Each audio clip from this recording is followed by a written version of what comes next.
Action! Hi, my name is Tesha. I'm 9 years old and I live in the northeastern part of the United States. Like most boys my age, I like riding my bike, reading, and playing baseball. And because we homeschool, I'm lucky to spend time on lots of learning adventures that typical kids might not be able to. One of my favorite subjects is archaeology. Not just talking about reading books or watching documentaries. I mean that every year I get to grab my trowel and participate in an actual archaeological dig.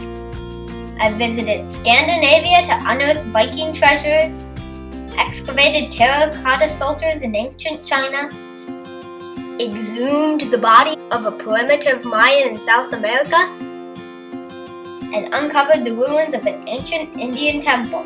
You know what's cool? I've done all this without ever having to go farther than my friend's backyard. So you probably have a lot of questions about how these digs happen and where all the cool artifacts come from. Well, preparation for the dig actually begins almost a year in advance, and our parents get together to decide which culture we should study about next. Then, over the next several months, we learn about the history of that region, both at home, with our families, and together as a group. For instance, this past year we studied ancient India. At home I read books about Indian history and folklore, and I watched a few documentaries. Group meetings included a visit from the archaeologist that leads the digs, a trip guided by him to the Rubin Museum of Art in New York City, an Indian food potluck, attending a performance by an Indian dance troupe, a mandala craft day,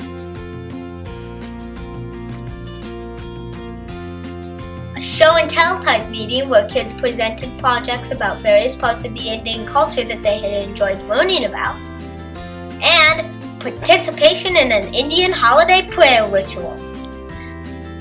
Finally, all our preparations and waiting was nearing an end.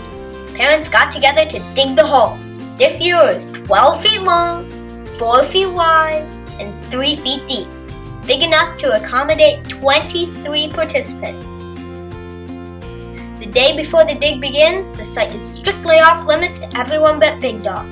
Big Dog is Jeff Purcell, and he is the archaeologist that makes the magic happen. Big Dog was kind enough to make time to answer a few questions for me at the end of the dig this year. Let's listen. So, you might be wondering who makes all these digs happen. Well, let me introduce you to my friend, Jeff Purcell.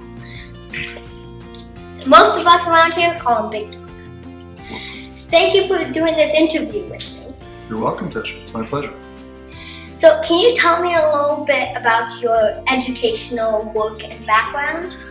Well, I was a kid who grew up all over the world, including Asia and Europe, Africa, and Australia. So my education started before I was educated. And when I went to school, I wanted to study culture and archaeology, so that's what I did. And I got a degree in archaeology, and that's how I got started. So, can you tell me, since you've been to all these places, can you tell me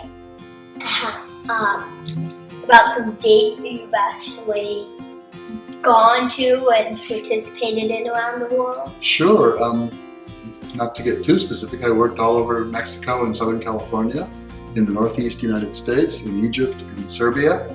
But I traveled also between them to China, and Australia, Europe, to see sites that were important to me so I could learn better stories and how archaeology worked.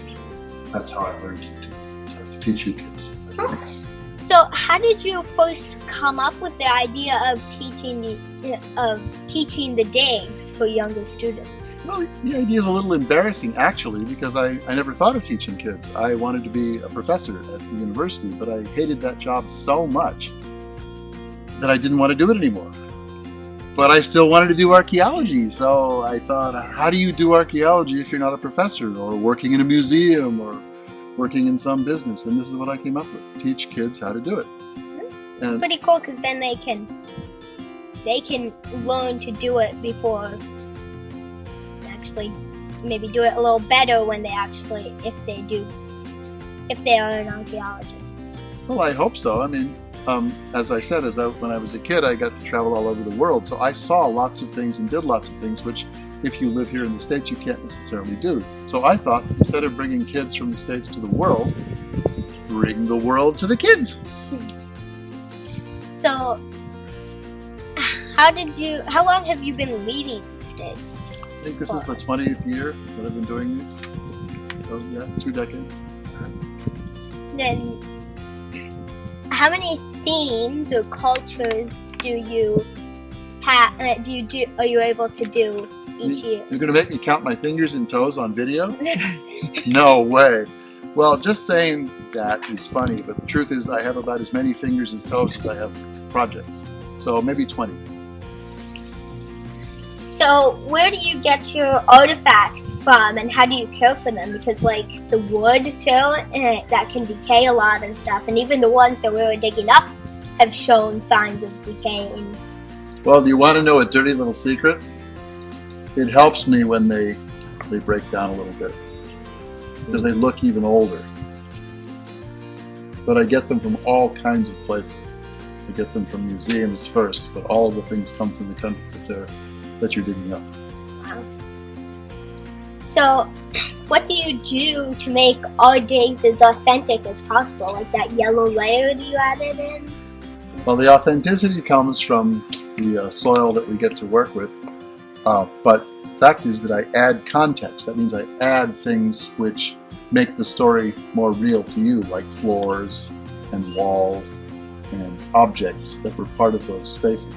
If it's a skeleton, it could be in a grave, or it could be under a wall, or it could be on a floor. There's lots of ways to make it authentic. The problem is not so much whether it's authentic, but whether it's a good way for you to learn from it. That's what I'm after, learning. Okay. And so what is your favorite thing about archaeology in general? My favorite thing is that it was just so exciting to me. I enjoy being excited. I enjoy other countries, other people, food, language, history, geography. It's all just exciting to me. It's just sort of who I am out there in the world. So I study it because I can't really help myself. I think it's the most interesting thing on the planet. And what is your favorite thing about leading these digs for us?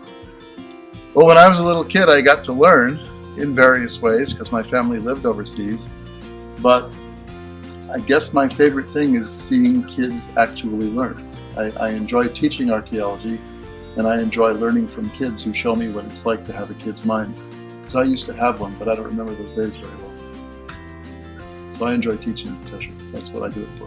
So, as I thank you, which I thank you for doing this, as I thank you, can you show us why everybody calls you Big Dog? Well, I don't know about the dog part, but the big part is pretty easy. And the rest is woof woof. So on the day before the dig, Big Dog fills the site with great artifacts. He doesn't just dump them in. He sets the whole site up so that we uncover the context of the story layer by layer, just as we would at a real archaeological dig site. The actual dig lasts for 4 days. Each morning begins with Big Dog presenting a lecture and slideshow about the history of the culture we're studying. We learn more about the geography of the area, historical mysteries of the region, artifacts uncovered there by Big Dog or other archaeologists, and the questions we're trying to answer at our dig. We go over the rules and head for the hole. Big Dog lays out a grid and we pick partners. Each pair of students picks a square to excavate, and we have a note sheet and map to record our findings on. We use trowels and brushes similar to those used in a real site, and we work slowly as a group. We stop and drop frequently, which means we put down our tools to observe the artifacts we're uncovering and discuss the context we speculate they are showing us evidence of. Digging is exciting, but it's also hard work. Everyone gets tired.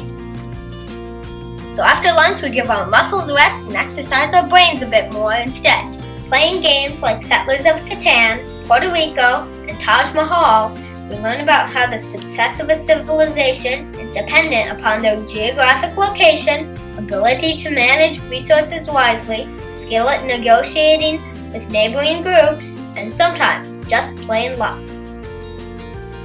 So each day we dig a little deeper, find more artifacts,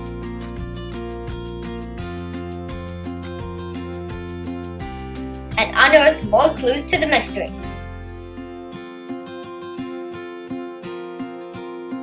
At the end of the week, we clean all the artifacts, arrange them in what we think are logical groupings,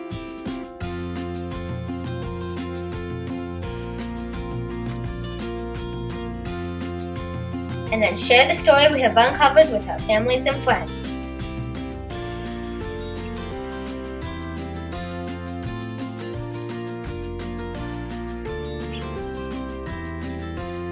We celebrate a great week of learning with a potluck lunch full of foods from the culture we've been studying, and reminisce about the fun we've had.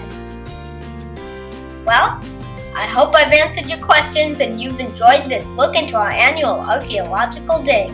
For more information, please visit Big Dog's website at www.dothedig.net. And remember, archaeology is cool, but careful, it can be addicting. Don't become an artifact yourself.